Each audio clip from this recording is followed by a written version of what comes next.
امام علی علیہ السلام سے پوچھا گیا، یا علی علیہ السلام، اس دنیا میں عجیب و غریب عبادت کون سی ہوگی؟ بس جیسے ہی یہ پوچھا گیا تو امام علی علیہ السلام نے فرمایا، اے بندائے خدا، اس زمین پہ ایک زمانہ ایسا آئے گا جب ثواب اور نیکی کے درمیان بھی نفسانی خواہش ابھرنے لگے گی، اور یوں وہ رمضان کے مہینے میں اللہ کی رحمت کا مذاق اڑائیں گے۔ تو وہ پوچھنے لگا، یا علی، وہ کیسا زمانہ ہوگا اور وہ کیسے لوگ ہوں گے؟ امام علی علیہ السلام نے فرمایا، وہ زمانہ ایسا ہوگا جب گھر گھر میں ناچ گانا، بے حیائی اور بے پردگی عام ہو جائے گی۔ لوگ رمضان میں بھی روزہ رکھ کے ناچ گانا سنتے رہیں گے، وہ لوگ رمضان میں پوری رات جاگیں گے لیکن اللہ کی عبادت نہیں کریں گے، اور دن میں روزہ بھی رکھیں گے لیکن اللہ کی عبادت نہیں بلکہ روزے کے بعد بھی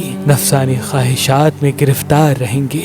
اے شخص، جب وہ وقت آ پہنچے تو سمجھ جانا وہ عبادت اللہ کی رضا کے لیے نہیں بلکہ دنیا کو دکھانے اور اپنے نفس کی خوشی کے لیے ہے۔